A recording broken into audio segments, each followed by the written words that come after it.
Donc, deuxième conférence de cette série consacrée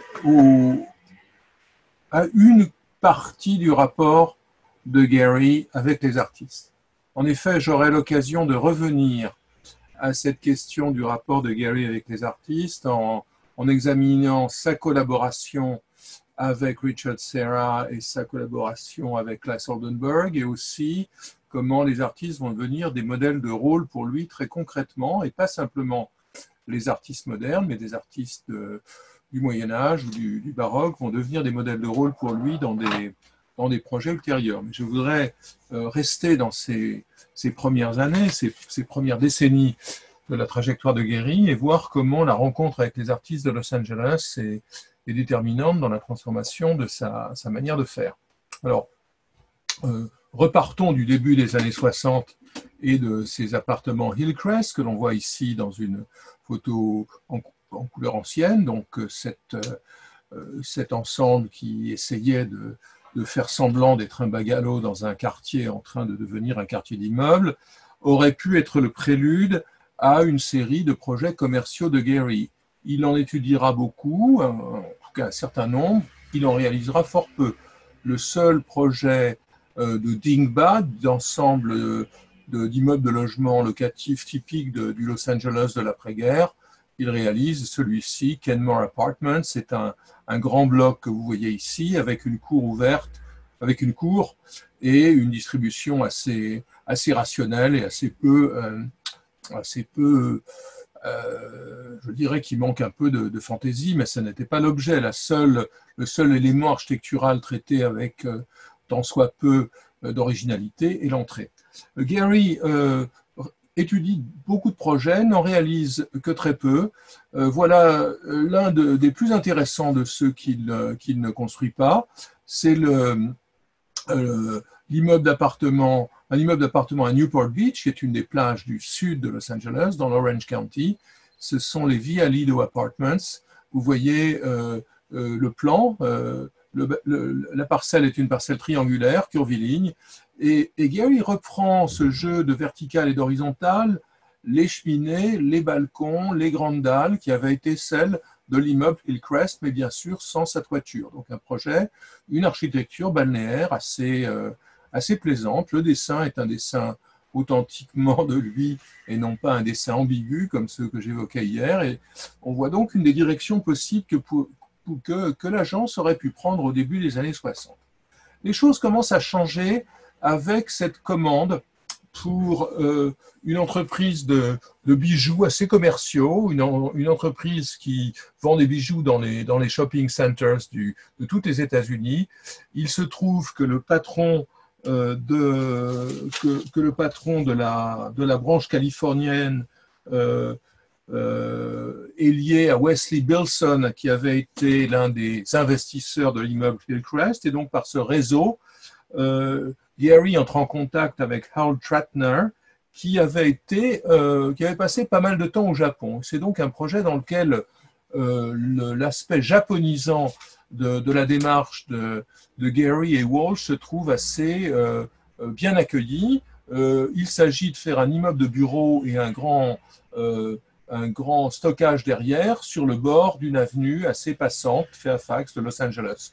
Voilà le premier projet, qui est un projet assez modeste, qui finalement a une allure assez domestique, et le projet définitif, le projet réalisé, donc un grand volume à 2 niveaux avec cette toiture en tuiles, des colonnes qui sont réalisées qui sont moulées dans ces tubes de carton qui serviront plus tard pour le Hollywood Bowl, des chapiteaux très, très abstraits, et surtout une démarche très inspiré par les expériences japonaises de Greg Walsh et les albums de photos qu'il partage, à la fois dans le jardin de devant que vous voyez ici, qui est assez original. En général, ce sont des parkings que l'on laisse à l'époque devant les magasins de Los Angeles ou les immeubles de bureaux. Mais ici, c'est donc un jardin japonais. L'intérieur va tout à fait dans le même sens.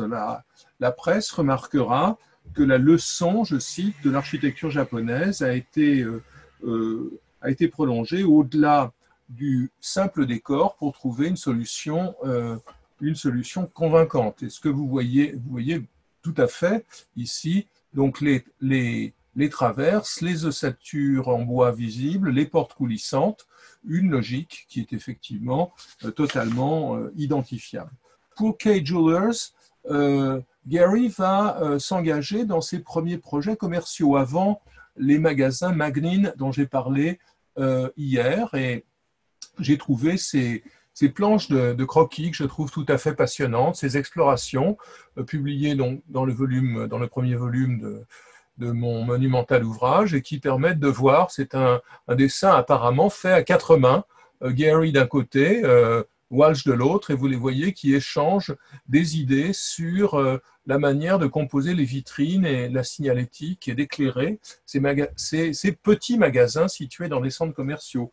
Donc ici, c'est clairement l'expérience du travail avec Gruen qui est mise à profit. Vous voyez comment ces magasins finissent par être envahis, c'est ce que Gehry lui-même critiquera plus tard.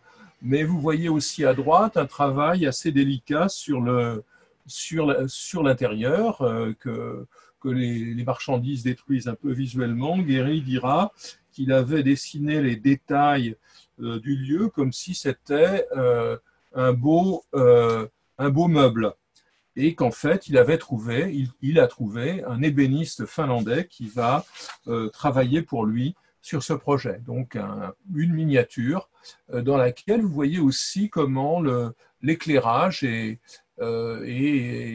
utilisé avec pas mal de complexité.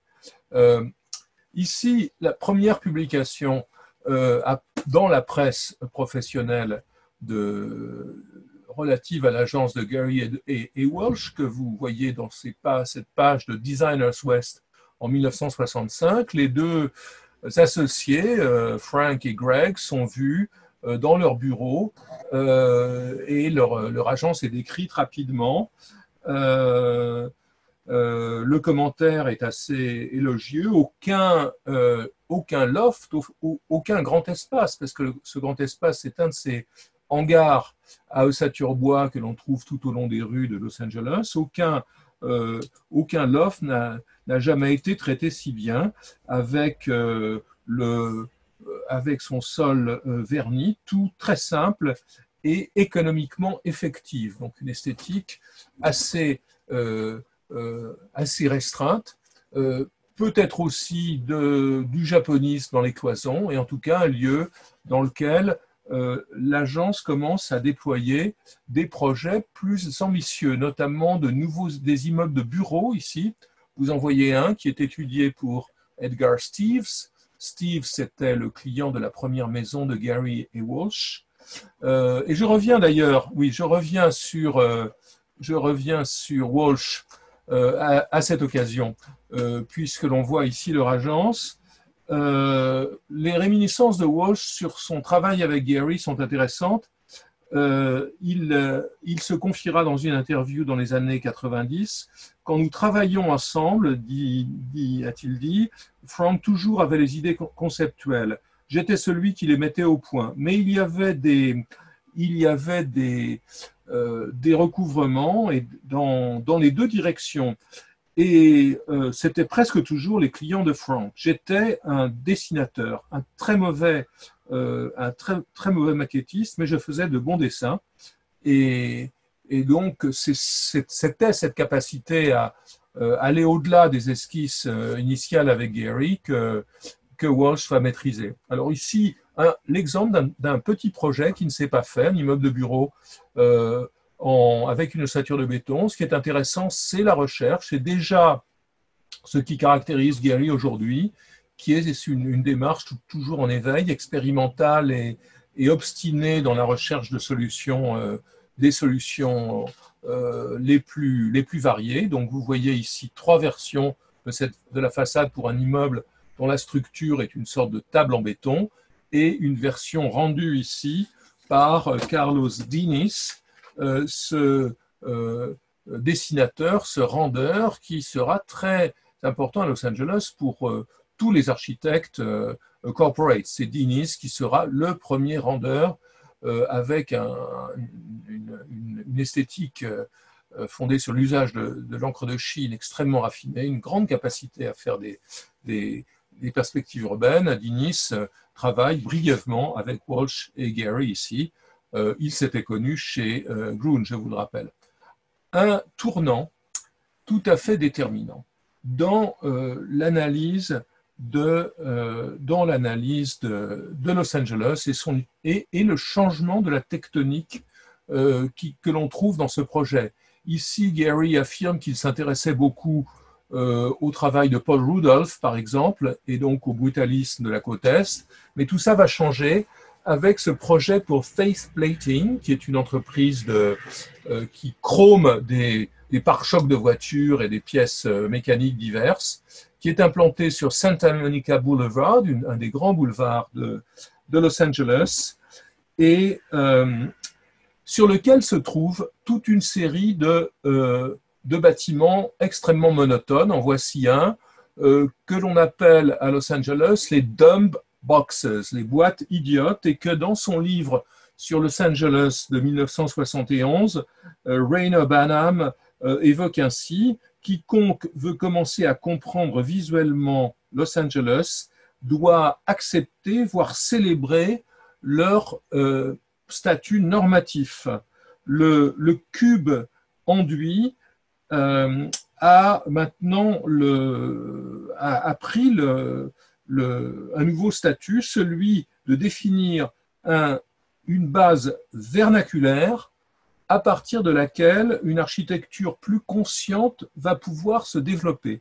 Donc une base vernaculaire pour une architecture plus consciente, c'est exactement ce que fait Gehry avec Face Plating, mais bien avant que Banham publie son livre. Donc, de quoi s'agit-il? Il s'agit d'une surélévation, il s'agit de construire des bureaux au-dessus des ateliers de l'entreprise, une cour ici, et vous voyez le travail que Gehry fait pour, en quelque sorte, hisser sur le bâtiment existant une nouvelle boîte qu'il essaye de percer de manière imaginative, pas comme celle que l'on trouve à côté. Et donc, le travail va se déployer autour de cette question des ouvertures pour aboutir à une solution qui est, je dirais, d'une très, très grande simplicité et qui finalement retourne à ces prototypes ou à ces archétypes vernaculaires dont parle Banham. Donc, voilà ce bâtiment qui est un bâtiment marquant pour Gehry, parce que vous voyez bien ici que les effets tectoniques qu'il recherchait auparavant sont réduits au minimum. La brique du rez-de-chaussée est conservée, la porte est magnifiée par cet encadrement en béton, et le reste, bien, c'est cette surface enduite de toutes les dumb boxes de Los Angeles. L'intérieur est aménagé par l'agence avec donc toute une série de locaux qui n'ont pas une très très grande importance, et ce que l'on voit ici, c'est que le langage qui est utilisé pour le mobilier est plutôt scandinave, comme celui qui semble intéresser Gehry à ce moment-là, par exemple dans l'immeuble Hillcrest que nous avions vu hier. Alors, deuxième étape, et on a presque l'impression que c'est la matérialisation du programme de Banham. On a presque l'impression qu'en fait, Banham, en 71, lorsqu'il parle de cette architecture plus consciente qui pourrait apparaître, on a presque l'impression que Banham, pour le dire avec Rem Koolhaas, écrit le programme rétroactif du studio et de la maison Danziger de Gehry, qu'il publie ensuite dans son livre de 1971. Et ça a été, pour moi, je dois le dire, c'est le premier bâtiment que j'ai jamais vu de Gehry en lisant le livre de Banham quand j'étais encore étudiant, au moment de sa parution. Que dit Banham de ce bâtiment? Il dit: ce qui est important et frappant, c'est la manière dont cette enveloppe simplement élégante non seulement réaffirme la validité maintenue de la boîte enduite comme architecture de Los Angeles, architecture de base de Los Angeles, mais elle le fait dans une manière qui peut résister aux critiques internationales. Le cycle engagé par Schindler revient est relancé avec habileté et autorité. Donc, Banham est très célébratif de ce bâtiment de Gehry, tout en ne connaissant à peine Gehry, et apparemment leur relation n'avait rien de chaleureux. Donc, ce n'est pas du tout une critique complaisante. Que se passe-t-il et comment ce projet se développe-t-il? C'est à mon sens un projet tout à fait déterminant pour beaucoup de raisons. Le client Lou Danziger est un graphiste qui travaille beaucoup pour les musées de Los Angeles et notamment pour le LACMA. Il est dans le board de Faceplating et il a connu Gehry à l'occasion de ce projet et il veut créer à la fois un atelier pour lui et son assistant et une résidence. Et le projet va se développer de façon extrêmement intéressante.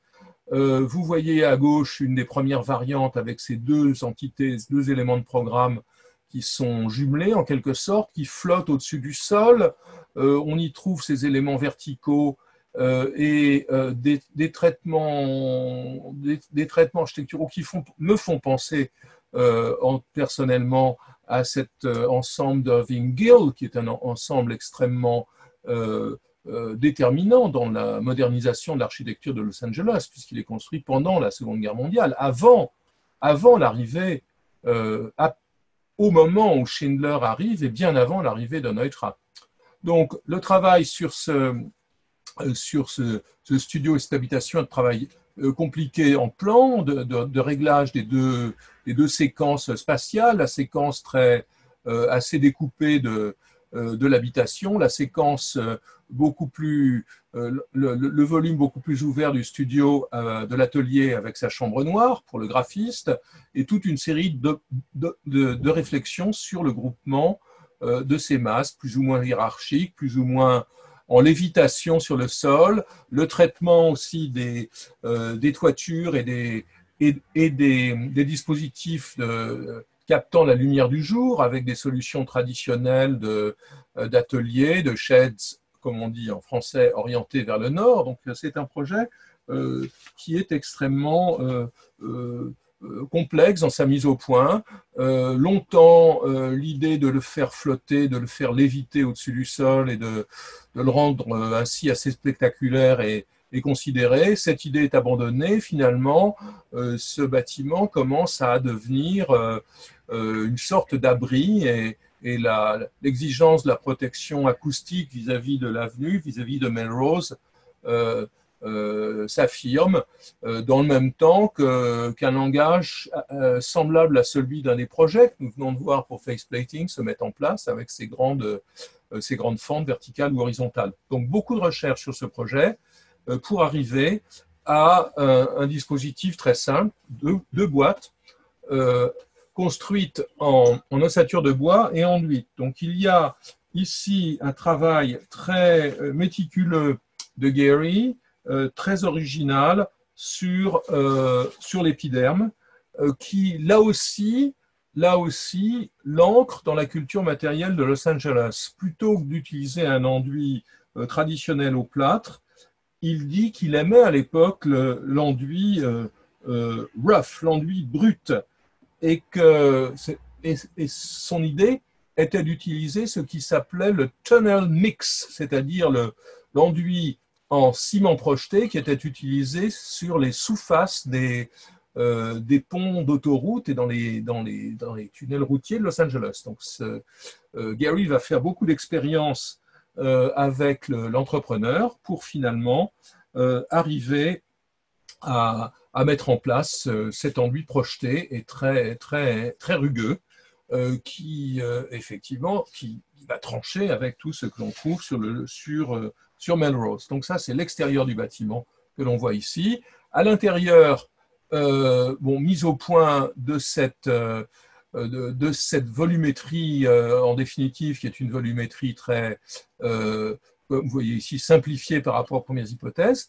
Et dans ce dessin, qui est un là aussi un dessin totalement authentifié par Gehry, on voit apparaître la volonté de laisser le pan de bois, et notamment le pan de bois du plafond visible. C'est une idée qui va conduire aux solutions de l'intérieur que l'on voit ici. Je vous la montre tout de suite. Cet intérieur, donc,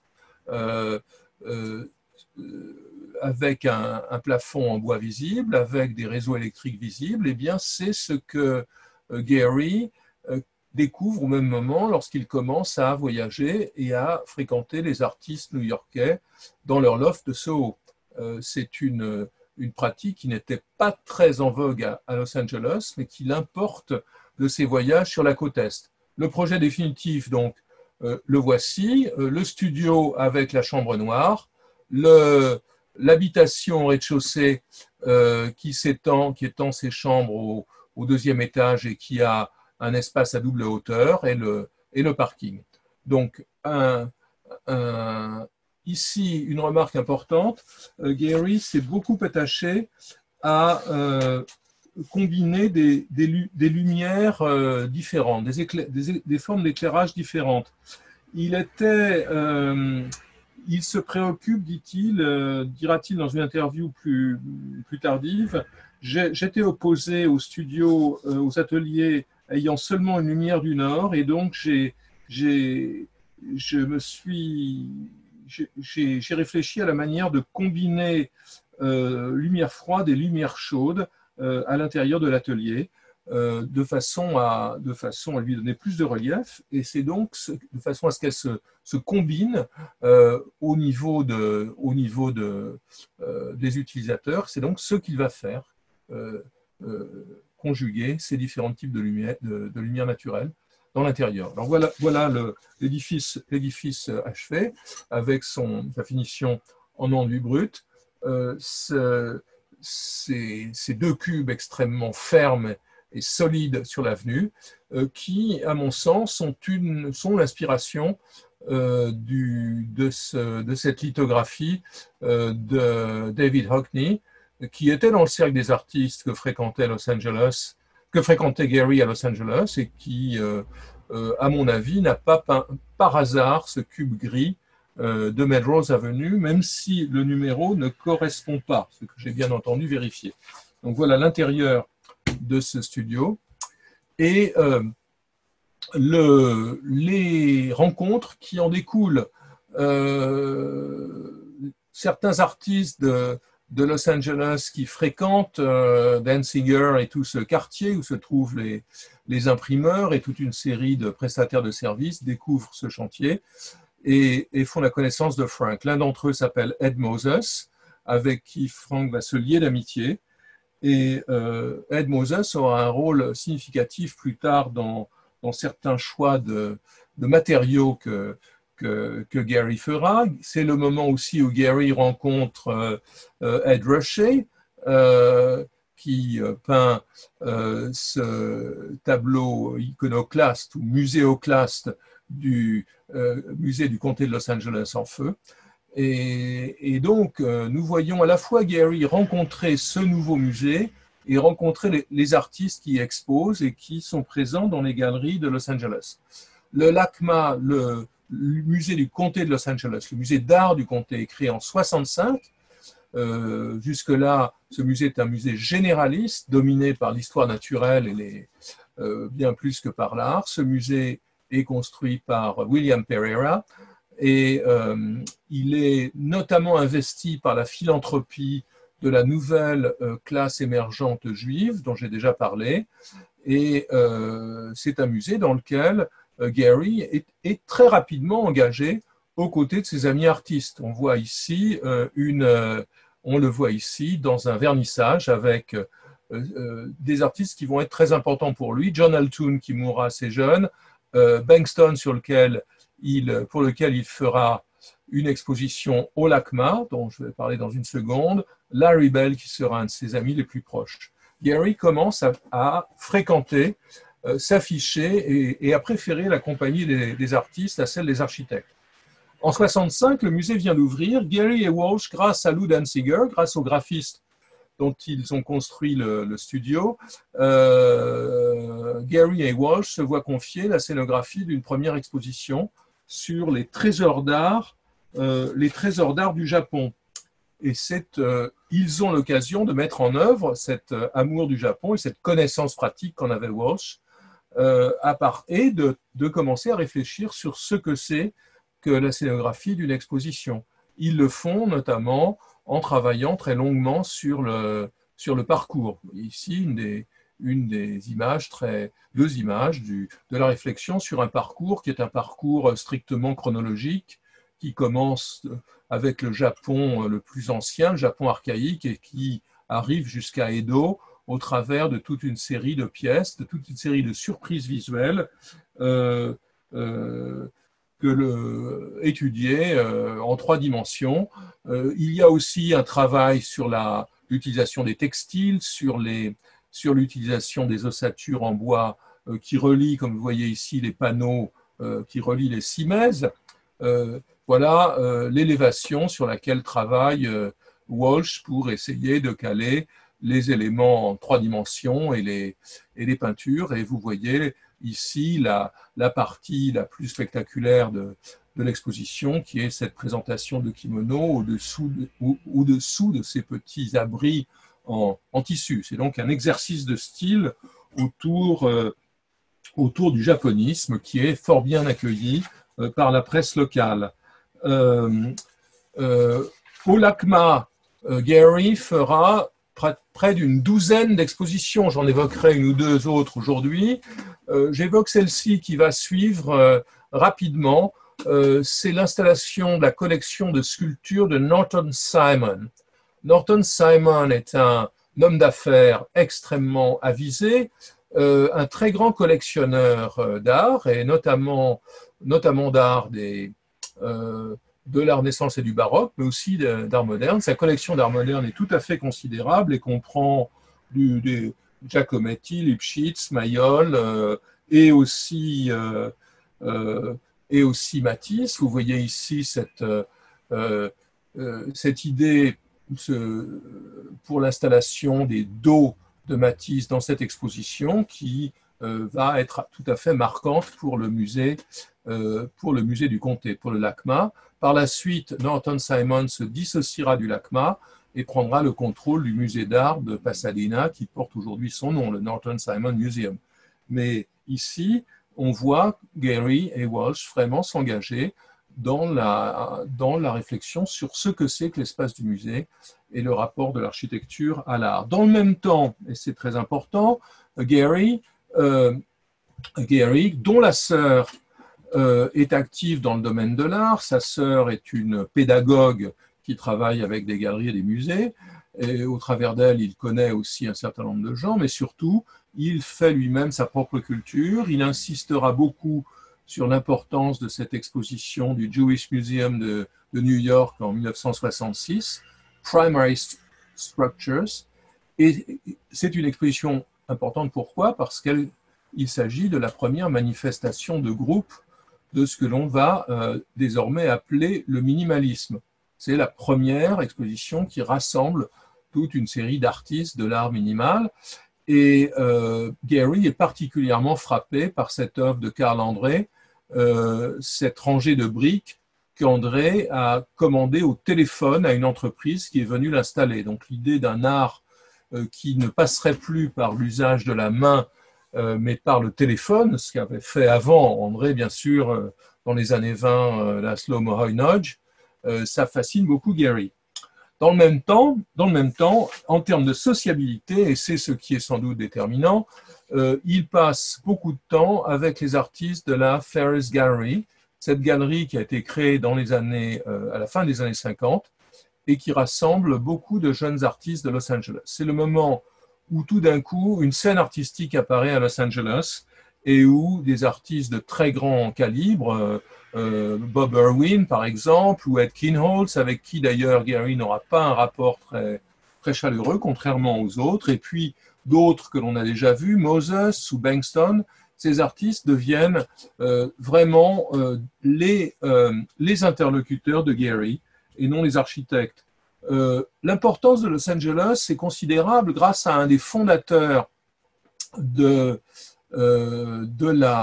cette Ferris Gallery, qui va devenir le directeur du musée d'art moderne, du musée d'art de Pasadena, et qui va, Walter Hopps, et qui à Pasadena va organiser des expositions mémorables. C'est Hopps qui à Pasadena organise en 1963 la première rétrospective jamais montée de l'œuvre de Duchamp. Je crois que c'est un détail qui est assez significatif. Duchamp n'avait jamais vu son œuvre présentée dans sa globalité, sa continuité. C'est à Pasadena que ça se passe. C'est aussi à la Ferris Gallery que pour la première fois, Warhol présente par exemple ses boîtes de lessive. Donc la côte ouest devient un des théâtres de l'affirmation de l'art contemporain. Et Gehry, encore une fois, socialise et lié avec tous ces artistes. Il est très proche de Larry Bell, dont il dira que c'est la personne qu'il aime le mieux au monde, très proche de Bankston, que vous voyez à droite, dont il dessinera, dont il aménagera l'exposition au LACMA, toujours le LACMA en 68. Cette fois-ci, c'est la première installation que fait Gehry, et là, il est clair que Walsh est un peu à l'arrière-plan, la première installation qu'il fait dans le champ de l'art contemporain. À gauche, une œuvre contemporaine, une œuvre de Bankston un peu antérieure à cette exposition. À droite, un petit croquis en marge d'un dessin de Gehry pour l'exposition, dans lequel on le voit s'efforcer, à mon sens, d'imaginer un sens de circulation et une logique spatiale qui pourrait être issue de cette toile de Bankston. Pourquoi cette exposition est-elle importante? Elle l'est à cause essentiellement du choix des matériaux. Gehry a un budget très limité et prend le parti d'utiliser des matériaux totalement prosaïques. Ed Moses attire son attention sur la tôle ondulée qu'il déploie dans les galeries, mais il utilise aussi ce que vous voyez en bas, des panneaux de contreplaqué qui avaient été utilisés auparavant et qui se trouvaient dans les caves du musée. Bref, l'exposition est faite à partir de matériaux de récupération. Elle est pensée comme une série de galeries ouvertes dans lesquelles les gardes, qui étaient des gardes noirs, sont invités à s'installer confortablement. Vous voyez d'ailleurs ici des affiches du pouvoir noir de l'époque. Donc c'est une exposition qui se veut assez provocatrice, dans laquelle on voit aussi le début d'un travail sur les cloisons sèches en bois dont les revêtements sont enlevés pour que seuls les chevrons en apparaissent. Bref, il y a la volonté sans doute largement fondée sur la modestie du financement du projet, d'installer dans les galeries de ce nouveau musée rutilant des matériaux de récupération. Donc, Gehry dira par la suite que it became a statement by accident, que cette position qu'il a prise n'était pas préméditée, mais qu'elle va être déterminante pour lui. L'utilisation aussi de mobilier de récupération. Bref, on est aux antipodes de la galerie propre sur elle, du cube blanc propre sur lui. Vous voyez ici le plan de cette exposition qui est une exposition assez simple, et la circulation qui se fait de pièce en pièce au travers de ces textures. Immédiatement plus tard, Gehry utilise la tôle ondulée à l'extérieur. Donc, à nouveau, je répète que c'est Ed Moses qui avait attiré son attention là-dessus. Ed Moses voulait se construire un loft à Venice, et initialement, il entendait le faire en tôle. Il finira par le faire en en pan de bois enduit, ce que lui reprochera Gehry, qui récupère l'idée de la tôle et qui donc aménage ce bâtiment extrêmement modeste, qui est un de ceux qui seront, dont la photographie fera le tour du pays. Il utilise des matériaux très simples qu'il récupère pour une large part. Ce sont les matériaux des hangars agricoles. Il s'agit d'une... Et j'ai trouvé ces notes qui n'avaient pas été publiées, dans laquelle on voit ces notes poteaux ronds existants. Donc, on comprend bien qu'il récupère les matériaux. On voit ici comment c'est un des seuls dessins qui existent dans lesquels il se pose la question du volume des balles de foin qui doivent entrer sous cet abri. Ce qui est important, c'est la distorsion de la géométrie de ce volume. Et là, c'est une nouvelle étape dans la réflexion de Gehry. Les boîtes que nous avons vues jusqu'à présent étaient des boîtes assez orthogonales dans tous les sens.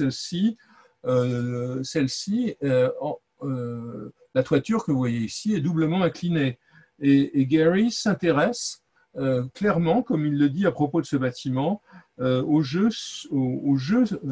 un jeu sur ces dispositions. Il dira « J'aimais la manière dont la lumière tapait sur le métal ondulé et la toiture inclinée réfléchissant le ciel pouvait complètement se fondre avec lui de sorte à ce qu'on ne voit pas sa surface, à ce qu'elle soit complètement continue avec le ciel. » Donc ça, c'est tout à fait significatif et renvoie d'ailleurs à certaines des formes de toiture utilisées par Wright, ce que l'on verra avec un autre projet dans un moment. Bâtiment réalisé pour un artiste, un vrai, plus un graphiste comme Danziger, mais un artiste faisant partie de ces collectifs de Los Angeles. Ron Davis, c'est un artiste, c'est un peintre qui travaille beaucoup autour du thème de la perspective. On le voit au-dessus avec cette œuvre de 71, en écho à ce que fait au même moment Ellsworth Kelly, dont Gehry connaît fortement les œuvres, puisqu'il fréquente les galeries de New York, il y passe beaucoup de temps lors de ses expéditions sur la côte Est pour travailler dans le Maryland. De quoi s'agit-il? Davis a acquis un terrain à Malibu, au-dessus à une certaine distance de l'océan que l'on voit au loin, et entend y construire à la fois son atelier, son habitation, et évidemment y ajouter un garage. Donc Gehry commence le projet avec un bâtiment assez simple, à nouveau un grand pan de toiture, sous lequel, et ça c'est une idée qui va durer dans ce projet, une toiture sous laquelle vous voyez que ce bâtiment, que les différents volumes sont flottants. Ils sont dissociés, il y a une espèce de groupement villageois sous la toiture. Cette idée va rester dans le projet, on va le voir. Au fil de l'étude, le projet se simplifie. Gehry commence à imaginer plutôt une succession de plans, un empilement de plans qu'un volume tout simple.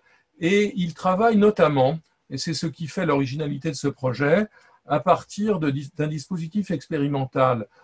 S'appuyant sur le jeu perspectif qu'apprécie et que pratique Davis, il va fabriquer un volume fait pour perturber la perception, un volume dont les vues perspectives, les vues en 3 dimensions seront manipulées. Et vous voyez ici, par exemple, cette espèce d'origami, ou en tout cas de bâtiment qui semble être fait en carton découpé et qui est fait pour être vu sous différents angles. Et Gehry réalisera des maquettes qui sont perdues aujourd'hui, qu'il essayera d'analyser selon différents angles de vue et à partir de points de fuite différents. Important aussi, c'est l'intérieur de cet atelier qui est pensé comme comme une sorte de village intériorisé. C'est l'hypothèse à nouveau du loft new-yorkais dans lequel on trouve, ces lofts de Soho dans les plus grands desquels on trouve des habitacles, des boîtes. Ici, c'est l'idée que les cloisons et les blocs puissent être mobiles et que l'ensemble puisse, à l'intérieur de l'enveloppe, évoluer dans le temps, ce qui ne se fera guère. Et là, nous voyons Gary au travail sur le chantier qu'il va fréquenter énormément en essayant d'improviser ou d'ajuster, notamment d'ajuster les cloisonnements à sa compréhension de l'espace intérieur. Le voici à sa table de travail, ici avec Ron Davis, et vous voyez donc l'ossature générale du bâtiment qui permet ces distorsions.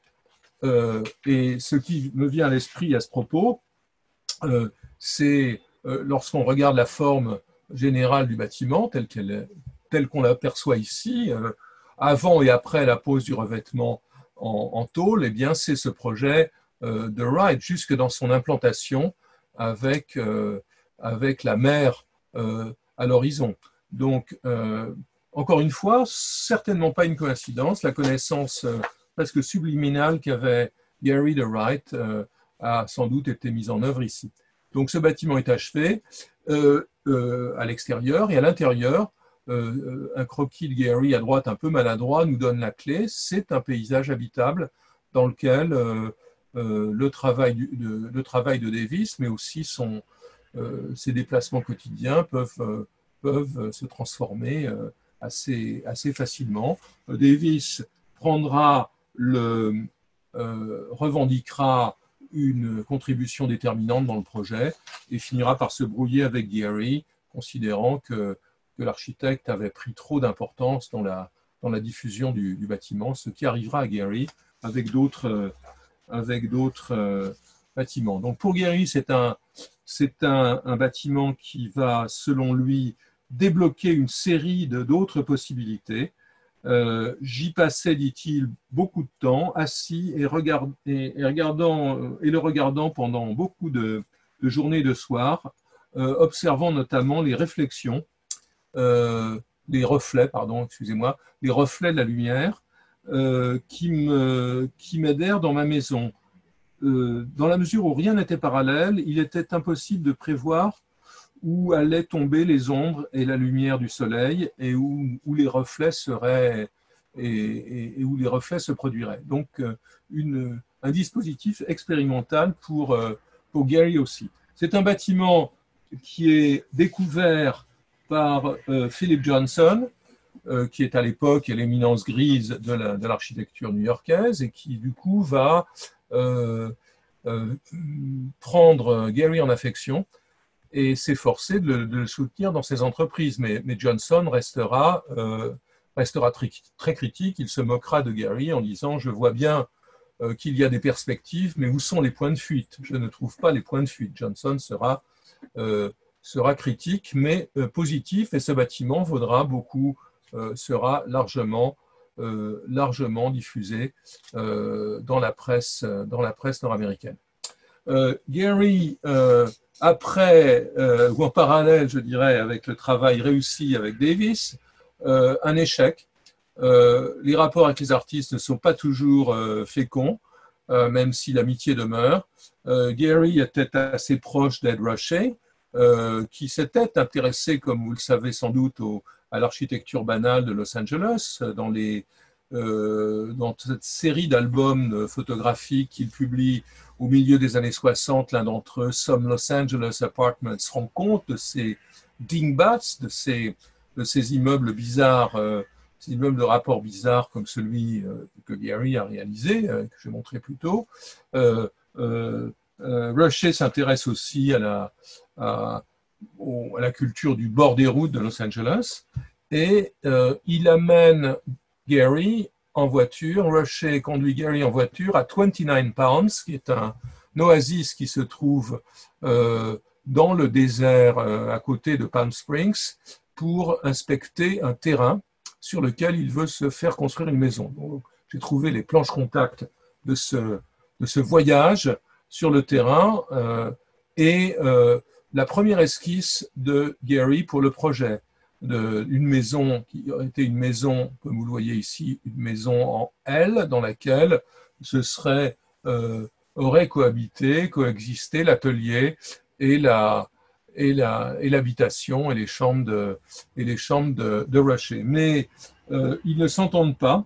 Le débat, la discussion tourne court.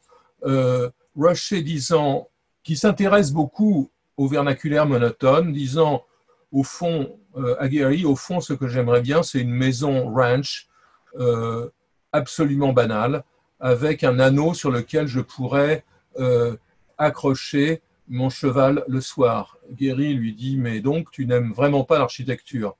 Rushdie dit non, pas du tout. Et le projet s'arrête là, mais pas complètement l'engagement de Gary. Et ce que vous voyez ici, c'est le plan d'exécution du projet revu par Rushdie et l'élévation qui va sortir de l'agence de Gary, mais qui ne sera pas signé Gary. Un autre projet important réalisé, celui-ci, s'adresse en gros à la communauté artistique de Los Angeles vue dans son ensemble. C'est un projet pour une entreprise créée dans les années 70 qui s'appelle Jim Nye Graphic Editions Limited, qui inaugure la politique des multiples d'artistes.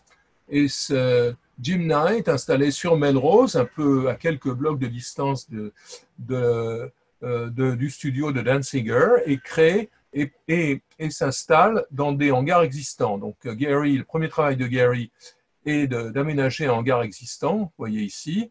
Son deuxième travail, c'est de faire une annexe avec les ateliers, notamment en travaillant sur la jonction entre les deux. Donc ce qui se passe dans ce projet, que je n'ai pas le temps de détailler de manière complètement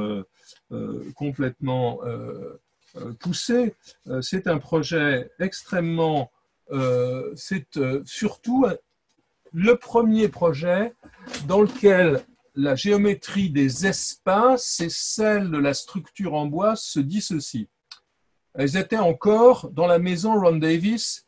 Il y avait certes des volumes en bois à l'intérieur de la maison, mais la maison elle-même était restée une boîte à peu près traditionnelle.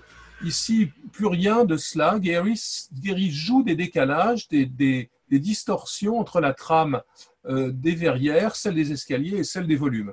Donc, il mène ce travail et c'est un des premiers projets dans lequel la maquette devient un instrument de recherche et pas simplement un moyen de présentation. Donc, il mène ce travail en maquette en essayant comme vous voyez ici, de rendre le frame, de rendre l'ossature visible à l'extérieur.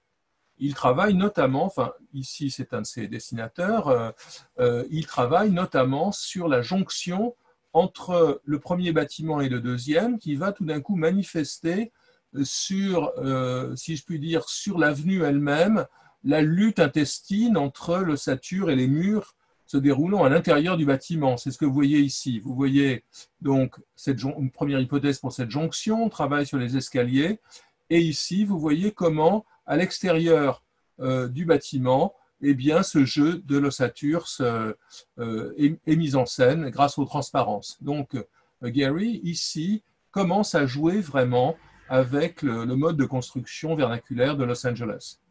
Les galeries, elles, restent un peu plus traditionnelles, je dirais, bien que les ossatures soient rendues visibles. Donc, ce sont tous ces éléments qui convergent lorsqu'en 1976, tous ces projets convergent lorsque Gary est représenté comme un architecte qui s'affranchit des règles et qui travaille avec des matériaux extrêmement modestes. Il l'affirme fortement dans ce petit texte, puisque les temps et l'économie changent, nous cherchons des moyens pour créer des bâtiments qui soient bon marché, mais apportent une certaine richesse quand même. J'appelle ça cheapskate architecture. Donc c'est ce slogan qu'il faut avoir à l'esprit pour comprendre l'architecture de Gary dans cette phase. Une architecture de radin ou de rappia, et vous voyez comment il la présente avec des chutes de carton ondulé, ce carton ondulé avec lequel il a commencé à fabriquer des meubles que l'on verra la semaine prochaine. Ce qu'il choisit pour représenter son œuvre, c'est des fragments de carton ondulé, dans la logique évidemment du travail de certains artistes new-yorkais du moment.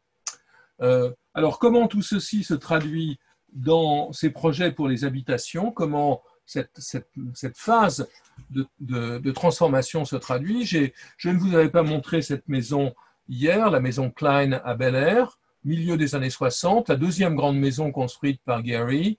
Elle est largement, elle remplace une maison de Calvin Straub, ce créateur du bungalow californien moderne qui avait brûlé, et c'est donc une maison assez traditionnelle, mais quand même avec une invention spatiale assez caractérisée dedans, un grand séjour ici à double hauteur dans lequel la cheminée est l'élément dominant, des ossatures qui sont visibles comme elles le seront avec un plafond en bois visible comme elles le seront dans la maison Danziger. Mais évidemment, Gehry abandonne ses idées et se met en quête de nouvelles solutions. J'en montre deux qui seront sans lendemain, mais intéressantes. Ici, pour une artiste amie de Bob Moses, Jacqueline Graeber, une maison dans une pinède de Los Angeles qui est assez étonnante parce que par certains aspects, certains éléments verticaux ici, elle évoque les maisons de Frank Lloyd Wright à Los Angeles, et par ailleurs, elle fait quand même furieusement penser à la chapelle de Notre-Dame-du-Haut de Le Corbusier à Ronchamp. Donc aujourd'hui, Gehry fait mine de penser que c'était horrible, mais il n'empêche que c'est un projet dans lequel l'agence s'est engagée et a fini par s'arrêter sur une variante orthogonale qui n'a pas été réalisée. Un autre projet non réalisé, c'est un projet dans lequel, cette fois-ci, il s'agit d'une démarche cubiste ou cubistique, assemblage, regroupement d'un ensemble de volumes dont on a l'impression qu'ils sont entrés en collision et qui sont des parallélépipèdes, sans doute à l'image de cette autre maison de Irving Gill, qui est la maison Dodge à Hollywood de 1916. Cette maison répondait à une commande des handlers, c'est-à-dire des créateurs de la poupée Barbie, qui était devenue immensément riche et qui faisait partie de ce réseau de sociabilité dans lequel évoluait Gehry dans la partie ouest de Los Angeles. Un projet extrêmement, à mon avis, important, qui précède celui-ci et qui finalement montre qu'en fait Gehry, et c'est une règle de son travail, ne travaille pas dans une logique séquentielle dans laquelle les projets se succèdent, mais dans une logique parallèle dans laquelle les projets vivent ensemble et se développent parallèlement. Ici, c'est un petit projet non réalisé pour Jim Corcoran, qui est un galeriste qui vend beaucoup d'artistes de New York à Los Angeles. Et vous voyez que sur cette parcelle rectangulaire, ce que propose Gehry, c'est pour la première fois une complète fragmentation des éléments du programme. Ce n'est pas une maison, ce sont 5 constructions, dont l'une d'entre elles était existante. Ce sont 5 constructions qui sont chaînées en plein air et plus ou moins raccordées par une galerie. Corcoran est un nageur émérite et donc il y a un lap pool, une piscine ici, linéaire ici, qui devient une espèce d'élément de base, l'élément qui tient pratiquement visuellement tout le projet. Donc, projet non réalisé. Autre projet dans cette démarche de fragmentation, non réalisé aussi, mais totalement déterminant, c'est un projet pour le Young Institute, et dont l'origine est à trouver à nouveau dans la sociabilité de Gehry avec les artistes, puisque c'est le peintre Sam Francis qui le recommande aux psychanalystes jungiens, très influents et très prospères à Los Angeles. Et vous voyez à gauche la commande. J'ai trouvé ça dans ce croquis dans un dossier perdu. C'est le croquis du maître d'ouvrage. Il entendait avoir des cabinets de consultation autour d'une cour dans laquelle il y aurait un bassin et une statue au milieu. Pourquoi un bassin? Parce que l'eau dans la symbolique jungienne est la représentation de l'inconscient. Alors Gehry fera mine d'avoir inventé ça plus tard, mais le croquis préexistait à son travail, dans lequel vous le voyez déployer toute une série de volumes isolés autour de cette pièce d'eau. Donc, tout à fait déterminant aussi dans le cheminement, je dirais, de la fragmentation. Et voilà, vous voyez en haut une perspective qui nous montre ces volumes isolés et entretenant une conversation animée autour de la pièce d'eau et qui me font penser évidemment aux volumes assemblés sous la lumière et à ceux que Le Corbusier a notamment découvert lorsqu'il s'intéressait à la Rome antique. Donc il y a ici un parallélisme dans l'idée d'une architecture faite de volumes autonomes. Gehry pousse la recherche en maquette. La maquette est perdue, mais vous voyez sur cette maquette comment ces différents volumes se seraient assemblés. Donc projet tout à fait important. D'autres projets domestiques s'enchaînent, plus ou moins réussis. Ici, pour Norton Simon, dont j'ai déjà parlé, ce très, très riche collectionneur qui vient d'épouser Jennifer Jones, qui est une actrice de Hollywood, ils achètent 2 maisons sur la plage de Malibu qu'ils réunissent pour faire une maison commune. Et Gehry travaille à la fois à construire une galerie entre ces 2 maisons que vous voyez à droite avec ce langage du bois exposé et un sol qui est un sol en gravier, une maison qui est une sorte de galerie ouverte sur la plage et qui se prolonge à l'extérieur par un volume sur lequel Gehry pose une pergola. Ici, c'est à nouveau une étape importante dans je dirais, l'émancipation de la structure de bois. La structure de bois qui est la structure de base du bâtiment, on la voit ici, pardon, cette structure de bois, eh bien, on a l'impression à l'extérieur, avec cette pergola, qu'elle tente de s'évader, qu'elle tente de fuir. C'est ce que l'on voit aussi sur la photo du haut. Et les dessins de cette pergola seront innombrables. Dans le portfolio des dessins pour cette maison, il y a bien plus de dessins pour la pergola qu'il n'y en a pour la maison elle-même. Au bout d'un certain temps, Gehry, et c'est typique de son attitude, Gehry ne cesse pas de la mettre au point. Simon se fatigue et finit par lui dire « On arrête là, ce sera votre symphonie inachevée ». Donc, grande frustration de Gehry et brouille pendant assez longtemps avec Simon.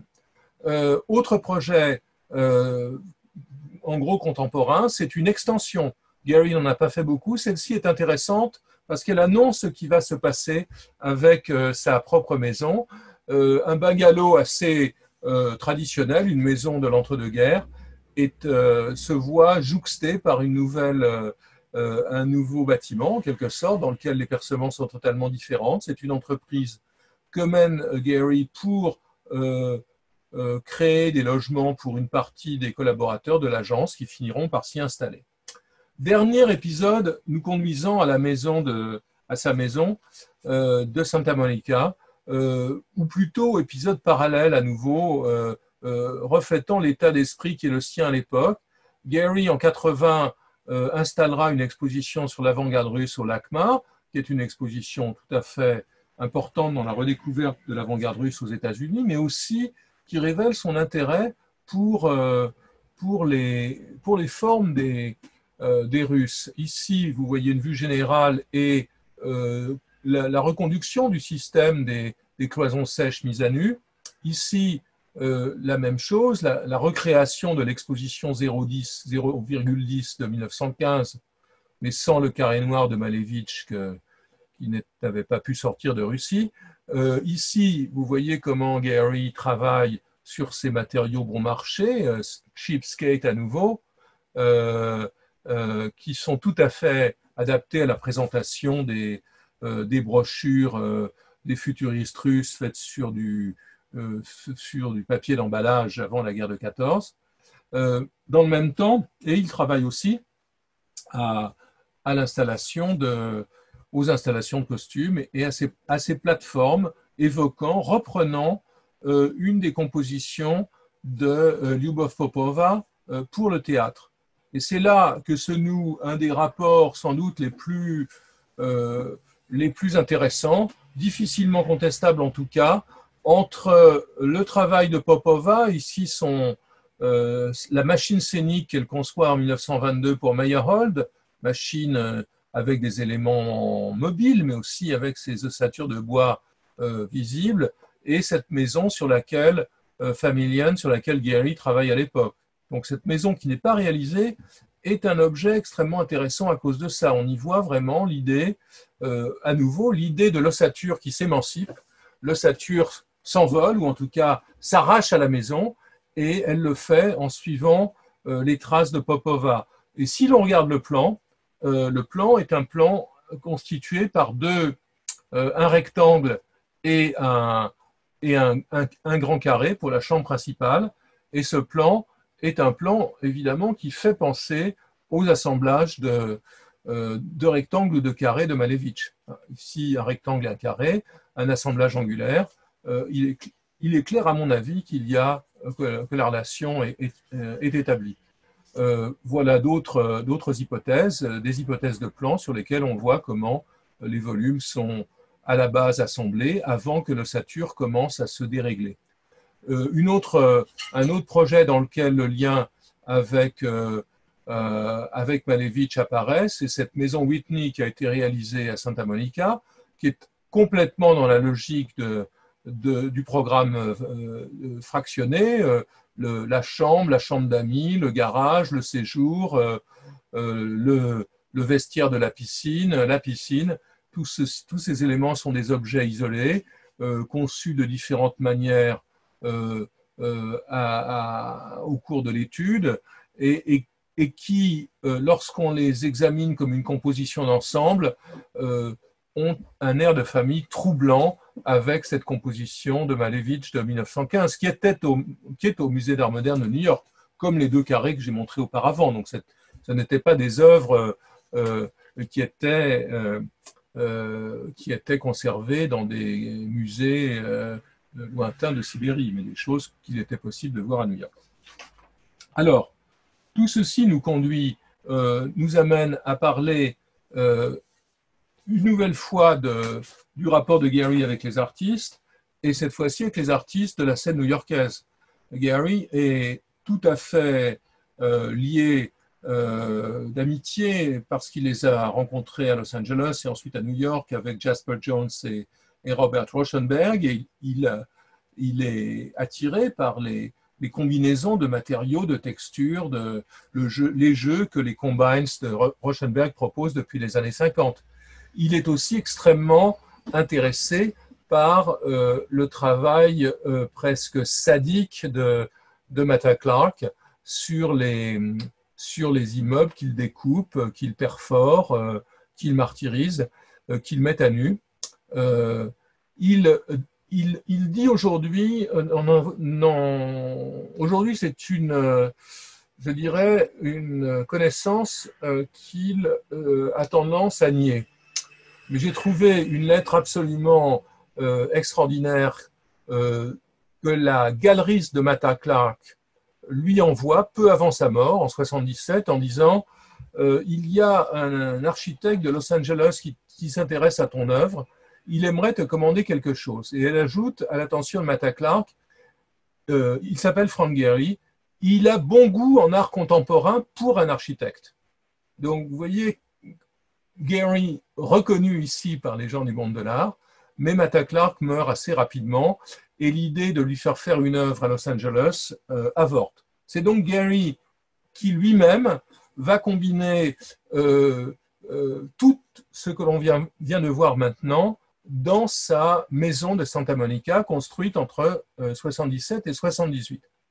Il va combiner sa connaissance des combines, donc de la mixité des matériaux, de l'hybridité des matériaux, l'idée de la maison mise à nu, de la maison découpée par Mata Clark, va mettre en scène la révolte du frame et va continuer par certains aspects à citer ou à tourner autour de certaines formes de Wright. Donc il y a énormément de sources dans cette maison, qui est en fait purement et simplement sur un petit terrain d'un îlot rectangulaire de Santa Monica, l'extension d'un bungalow acheté par Gehry et son épouse en 77. Donc un petit bungalow que Gehry s'efforce de transformer en disant, en poussant la réflexion sur l'addition, qui est une réflexion qu'il traversait depuis longtemps. Il n'est pas inutile de rappeler que Los Angeles était aussi un endroit où les architectes qui avaient précédé Gehry s'étaient attachés à construire leur maison. Schindler ici, Neutra avec sa maison de Silver Lake, et évidemment les Imses. Et Gehry lui-même dira à ce propos, ce petit bijou que peut être une maison de famille peut devenir un instrument puissant pour avancer des idées et attirer l'attention. Donc il était tout à fait conscient de l'opération qu'il voulait faire, c'est-à-dire partir de cette maison bête, petite maison bête, dumb, mais avec du charme, et l'intérêt qu'il avait de la rendre plus importante. Donc c'est ce qu'il va faire. Et j'ai découvert beaucoup de croquis qui n'ont jamais été publiés de cette maison et qui montrent les différentes hypothèses par lesquelles il passe. D'abord, un croquis tout à fait intéressant. On reconnaît le bungalow derrière, on voit cette idée de construire une sorte de palissade ondulée, un peu en bois sans doute, ou en acier. Si l'usage du bois aurait fait penser et peut faire penser à Alto, au pavillon finlandais d'Alto à New York en 1939, mais peut-être s'agissait-il de métal. En tout cas, Gehry est incapable de commenter ce projet aujourd'hui. À droite, une autre hypothèse, c'est une sorte de maison Davis réduite, compacte, qui est posée en quelque sorte sur les genoux du bungalow existant. Et puis, toute une série d'hypothèses se font, sur laquelle je dirais que Gehry dessine en quelque sorte des moustaches. Il vient essayer d'accumuler un ensemble de formes autour de ce malheureux bungalow et finit par les rationaliser à partir d'un système angulaire que vous voyez ici, largement travaillé aussi en maquette. Et je voudrais aussi à ce propos faire un rapprochement qui à ma connaissance n'a jamais été fait et qui est assez troublant entre cette maison, une des maquettes préliminaires, et la célèbre maison construite par Robert Venturi pour sa maman. Vous voyez que ces deux maisons sont fendues au milieu, qu'elles se jouent, qu'elles se moquent de la symétrie à l'intérieur toutes les deux, c'est évident, mais quand même qu'on trouve chez Gehry aussi cette espèce de symétrie pondérée avec cette fenêtre en longueur se trouvant à droite et la fenêtre carrée ici. Gehry connaissait bien le travail de Venturi. Il y avait des rapports pas amicaux mais cordiaux, et je crois qu'il y a là, cette maison de Chestnut Hill avait été largement publiée, il n'y a là nulle coïncidence.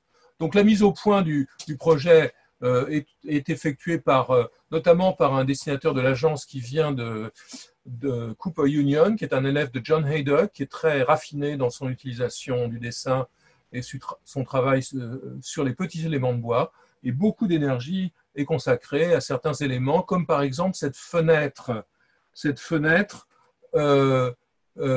baie qui donne l'impression de devoir tomber sur le trottoir, ce qui est tout à fait volontaire. Gehry insiste beaucoup sur le travail fait à partir à la fois pour créer une coque autour de la maison antérieure, mais aussi pour entrer dans un dialogue avec elle en découpant des morceaux, en ajoutant des éléments et en en enlevant d'autres. Donc une manipulation qui passe à l'intérieur de la maison et pas simplement dans l'addition à celle-ci. Bon, voilà l'image de la verrière m'intéresse beaucoup. Je la rapproche à ces formes qui avaient été utilisées par Wright pour son camp d'hiver de Scottsdale. C'est sans doute un peu excessif, mais cela fait réfléchir.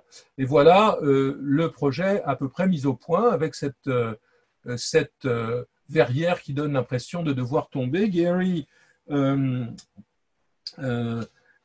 utilise le terme d'un undressing game, une sorte de striptease, en disant que il avait vu beaucoup de vaudeville, beaucoup de scènes de cabaret, notamment quand il était adolescent au Canada, à Toronto, et que c'est sans doute cette idée d'une maison qui se déshabille qui le conduit ici.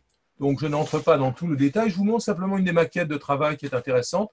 Elle nous montre comment la mise au point de l'ossature se fait avec d'assez grandes maquettes, ce qui est une pratique que Gehry a initiée depuis quelques années dans l'agence, depuis le milieu des années 70. Donc un travail sur le wood frame qui devient la condition de la liberté pour la fabrication de la maison. Voilà l'ensemble terminé, donc la maison initiale, travaillée, creusée, martyrisée, l'adjonction avec ce grand volume qui sert à la fois de cuisine et de salle à manger, et le mur sur la rue qui est une sorte de masque et qui joue avec l'idée précisément du camouflage architectural qui est la règle à Los Angeles.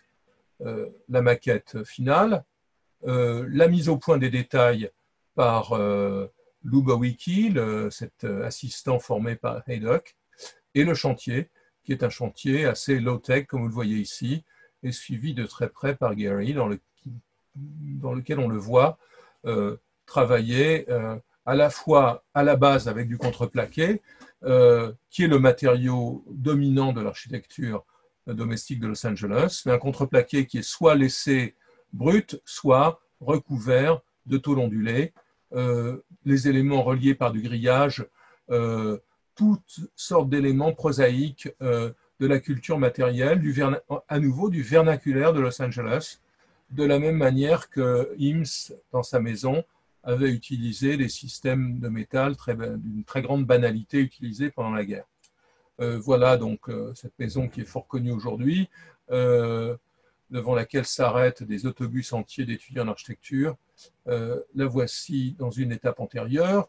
Le plan est intéressant. Le plan nous montre au rez-de-chaussée donc la cuisine et la salle à manger, le séjour qui est à l'intérieur de la maison ancienne, qui s'ouvre franchement sur la nouvelle. Donc vous voyez ici comment la relation qui est instaurée entre la maison ancienne et la maison nouvelle. Ici, de l'intérieur de l'ancienne maison, la mise à nu, on passe visuellement dans la cuisine qui est ici, par cette fenêtre qui devient un objet de mobilier.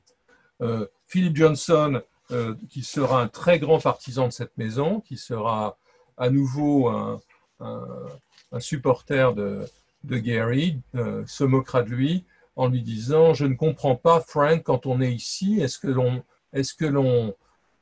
l'on dîne ici, est-ce que l'on est à l'intérieur ou est-ce que l'on dîne à l'intérieur de la maison ou est-ce que l'on mange sur le trottoir ?» Effectivement, le bord de la parcelle se trouve ici. Donc cette maison va être largement commentée, publiée. Comme l'a si bien dit Beatrice Colomina, elle a parlé non pas de la maison que Gehry a faite, mais de la maison qui a fait Gehry, the house that made Gehry. C'est cette maison qui va provoquer un scandale dans la presse et dans la ville. Gehry, vous le voyez ici à gauche, a déchiré sa maison et le livre de l'architecture. Et c'est vrai que cette maison est pleine d'inventions aussi, de petites inventions. Je n'entre pas dans le détail de l'étage. Inventions dans la récupération des fenêtres initiales. Improvisation lorsqu'un menuisier jette son marteau et crève le mur, et bien l'ouverture devient une fenêtre spontanéiste. Travail sur l'extérieur qui anticipe les jardins de cactus aujourd'hui, ces jardins qui tentent de s'imposer à Los Angeles, dans cette ville où les pelouses vertes ont été longtemps dominantes. Donc il y a une très grande quantité d'idées, quelques idées aussi abandonnées, comme une pergola faisant suite à la démarche de celle de Norton Simon et qui ne sera pas réalisée. Voilà. Alors, je voudrais terminer en évoquant, la première cover story de Gehry sur Domus en mars 90. En mars 80, pardon, excusez-moi, erreur, c'est en 80 bien sûr, pas en 90. C'est le moment où Gehry est invité à participer à la Biennale de Venise, à la Strada Novissima de Paolo Portoghesi, avec clairement une intervention subversive.